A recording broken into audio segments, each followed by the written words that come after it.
یزیدی لشکر کے ایک بہت بڑے لیڈر اور معروف کمانڈر، بہت بڑے جنگجو جن کی شہرت تھی عراق کی سرزمین میں، جن کی شہرت اس لیے سب سے پہلے حسین ابن علی کے مقابلے اور ان کے رستے کو روکنے کے لیے ان کا انتخاب کیا، کوئی معمولی شخصیت نہیں، جس کو بھیجا جا رہا ہے وہ اس کیلیبر کا ہونا چاہیے کہ حسین ابن علی کے سامنے کھڑا ہو سکے، لہذا ان کا انتخاب ہوا۔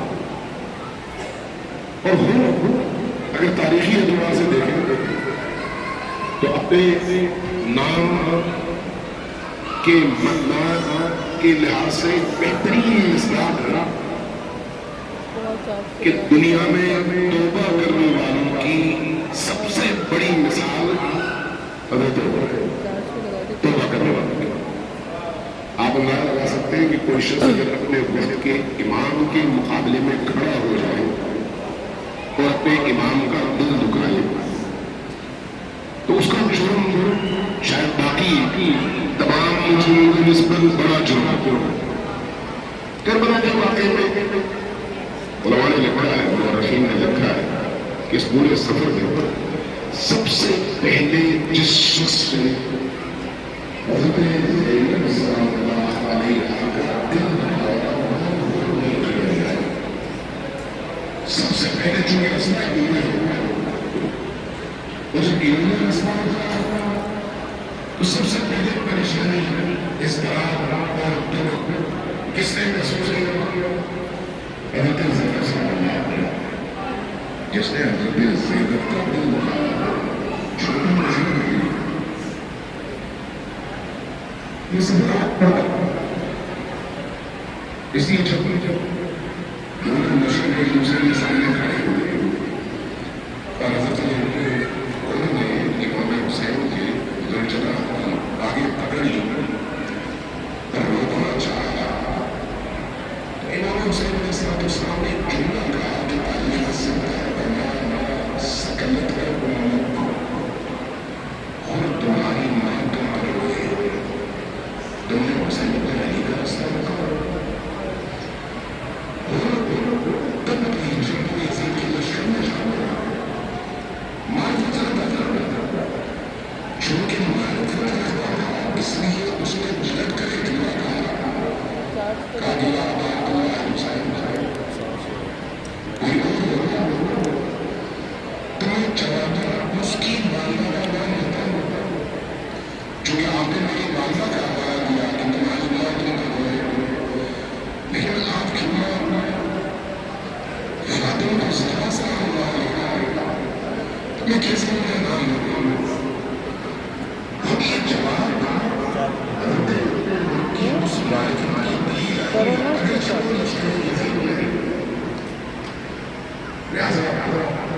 اس سفر میں جو دور کے لشکر میں لشکر کو اور سب سے پہلا شخص جسے اور نہ عراق نہ کوفہ اور نہ ہی واپس مدینہ، ایک اور رسول کی طرف چل رہا ہے جس کی انتہا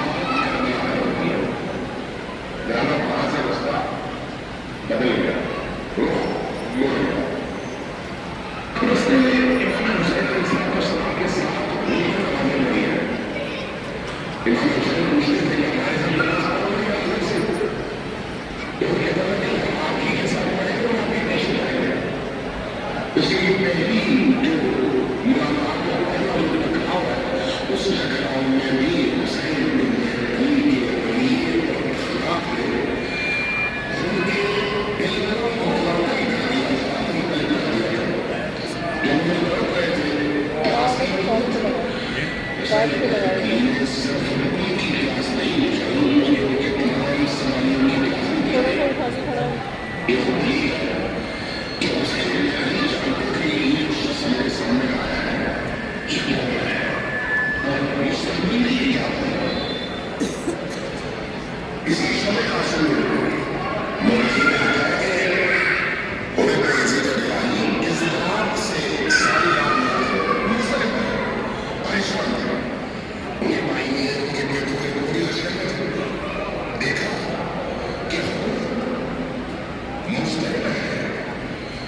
آپ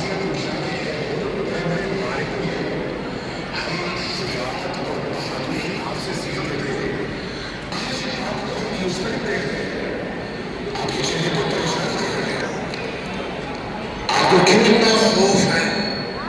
کیا جواب دیا؟ فرمایا کہ مجھے جان کا خوف نہیں ہے، مجھے جنگ کا خوف نہیں ہے، مجھے جو چیز پریشان کر رہی ہے وہ یہ ہے کہ میں جنت اور جہنم کے درمیان کھڑا ہوں، میں کس رخ پر جاؤں، یہ بات مجھے پریشان کر رہی ہے۔ اور آخرکار حر نے فیصلہ کر لیا۔ بعض مورخین نے لکھا ہے کہ جب حر نے فیصلہ کر لیا تو ان کے ساتھ ان کے بھائی تھے، بیٹے تھے، وہ بھی ساتھ ہوگا۔ سب نے کہا کہ اے حر، جب آپ نے فیصلہ کر لیا تو ہم بھی آپ کے ساتھ ہیں۔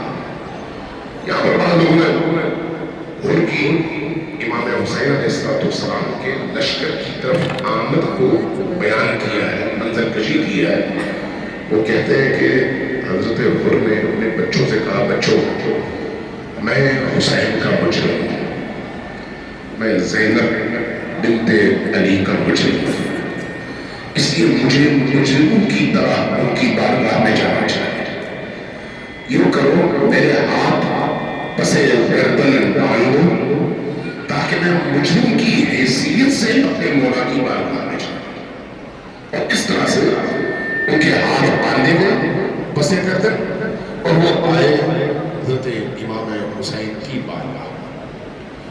اب آپ ذرا تصور کیجئے کہ ایسے موقع پر جب کوئی حسین کی مدد کے لیے موجود نہ ہو، اور اس طرح سے اس لشکر کو چھوڑ کر اس لشکر کی طرف آ رہے ہوں، تو سب سے زیادہ خوشی کس کو ہوگی؟ حضرت زینب بنت علی کو۔ اس لیے بعض لوگوں نے یہ کہا ہے کہ پہلا سلام ہی حضرت زینب سلام اللہ علیہا کا تھا جو حر کے لیے تھا۔ یہ حر وہی ہے جس نے حضرت زینب کا دل دکھایا تھا، لیکن آج اس تنہائی اور مصیبت کے موقع پر یہی شخص آگے بڑھا اور حسین کی بارگاہ میں حاضر ہوا۔ اس لیے تاریخ نے یہ لکھا ہے کہ حر نے درخواست کی کہ سب سے پہلے میں اپنے عزیزوں کو بھیجنا چاہتا ہوں لشکر یزید سے لڑنے کے لیے، اپنے بیٹوں کو، اپنے بھائیوں کو، انہی کو بھیجا۔ اور آخر میں جب وہ سب شہید ہو گئے تو پھر کہا کہ اب میری باری ہے، میں اپنی جان دوں گا آپ پر۔ میں زیادہ تفصیل میں نہیں آتا، لیکن تاریخ نے یہ لکھا ہے کہ جب حر گھوڑے سے گرے نا، جب حر گھوڑے سے گرے تو امام حسین علیہ السلام ان کے سرانے پہنچے، ان کا سر اٹھایا، اپنی گود میں رکھا، ان کے سر اقدس پر تلوار کا وار ہوا تھا اور اس کی وجہ سے خون باہر ابل کر نکل رہا تھا۔ امام حسین علیہ السلام نے ایک رومال نکالا، ان کی پیشانی کو اس رومال کے ساتھ باندھ دیا، خون رک گیا۔ حسین ابن علی نے اپنی رضامند کیا کہ حر، تمہاری ماں نے درست طور پر تمہارا نام حر رکھا تھا، تم واقعی آزاد اور حر ہو جس نے یزیدیت کو ٹھکرایا اور ابن علی کی قدموں پر اپنا سر رکھ دیا۔ یہ تمہاری حریت ہے۔ تاریخ کہتی ہے کہ شاہ عباس صفوی کے دور میں شاہ عباس صفوی آیا، یہاں پر نجف آیا، کربلا آیا۔ نجف میں جب وہ داخل ہو رہا تھا تو داخل ہوتے ہوئے علماء اس کے ساتھ تھے، تو خود صفوی بادشاہ تشیع کو ایران میں سب سے زیادہ پروموٹ کرنے والا شخص، اس نے علماء سے پوچھا کہ مجھے کیا کرنا چاہیے، گھوڑے پر سوار ہو کر نجف میں داخل ہونا چاہیے یا گھوڑے کو چھوڑ کر؟ علماء نے کہا استخارہ کر لینا، استخارے کے جواب میں جو آئے اسی کے مطابق عمل کریں گے۔ کہا ٹھیک۔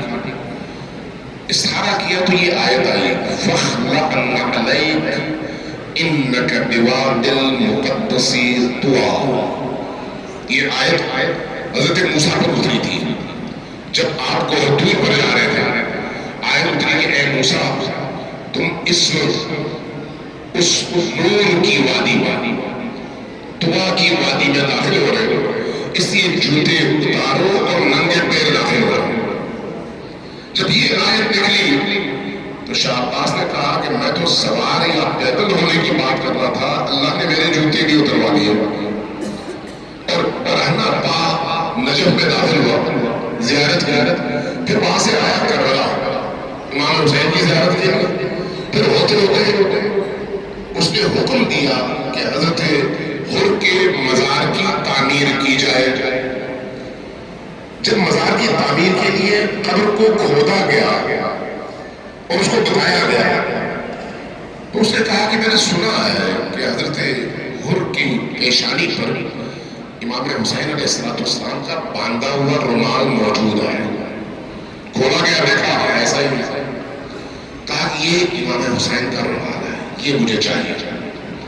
جیسے ہی رومال کھولا گیا تازہ خون سر سے ابل پڑا، جیسے ہی سر سے خون ابل پڑا روکنے کی کوشش کی گئی، مختلف کپڑے لائے گئے، باندھے گئے، لیکن خون رکا نہیں۔ جب خون رکا نہیں تو اس کو بھی سمجھ آ گئی کہ اس خون کو روکنے کا سہرا صرف اسی رومال کے سر ہے جو حسین ابن علی نے باندھا ہے، لہذا وہ رومال دوبارہ باندھا گیا۔ اور اس حوالے سے حریت کی علامت بھی ہے اور اللہ کی بارگاہ میں توبہ کرنے والوں کا اعلیٰ ترین نمونہ بھی ہے۔ اور یہاں پر کیوں دفن ہے؟ اس لیے کہ ان کے قبیلے والے کربلا کے میدان سے انہوں اٹھا کر ادھر لے آئے، جو کہ کربلا میں مختلف قبیلوں کے لوگ تھے۔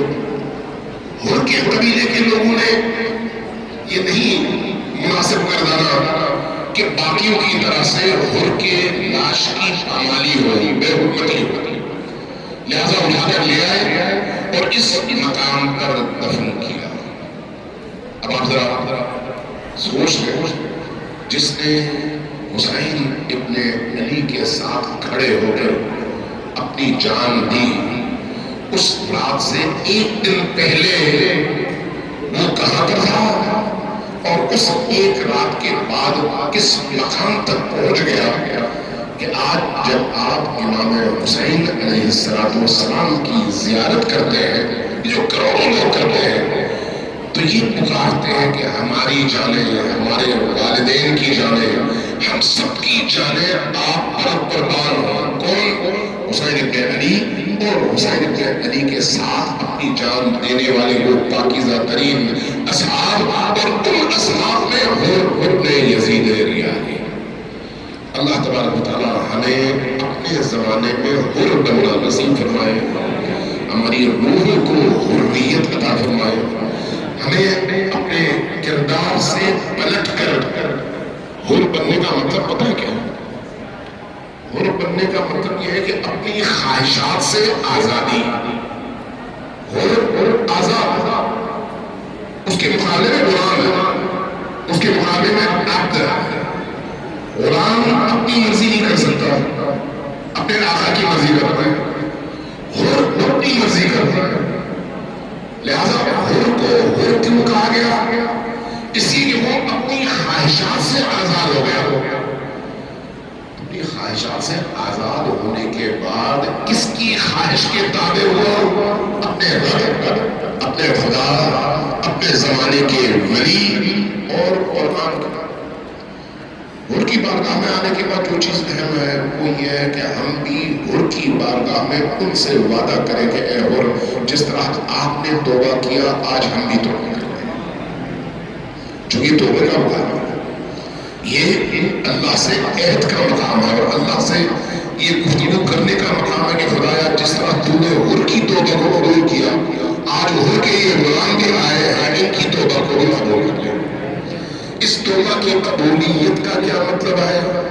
اپنے ہم سب، میں بھی، آپ بھی، ہم سب چھوٹے ہو یا بڑے ہو، اپنے گناہوں کو یاد کر کے اللہ کی بارگاہ میں حر کو شفیع بنا کر اس سے دعا مانگے کہ خدایا آج تک جتنے گناہ ہوئے ان پر ندامت کا اظہار کرتا ہے، اور اس کے بعد تجھ سے وعدہ کرتے ہیں کہ اب ہم گناہ نہیں کریں گے، اب ہم نافرمانی نہیں کریں گے، یہ جو ہماری حاضری ہے، اگر اس حاضری میں ہم یہ عہد کرنے میں کامیاب ہو جائے اپنے رب سے حر کو گواہ بنا کر، تو یقین جانیے حر بھی ہم سے راضی ہے اور حر کا خدا بھی راضی ہے انشاءاللہ۔ اللہ تبارک و تعالیٰ ہم سب کو ان تمام زیارات کی روح کو حاصل کرنے کی اور اپنے اندر کی دنیا کو تبدیل کرنے کی توفیق عطا فرمائے۔ اونچی آواز سے 3 بار حضرت حر کی روح کی خوشنودی کے لیے اور ہم سب کی ان دعاؤں کی قبولیت کے لیے مل کر صلوات محمد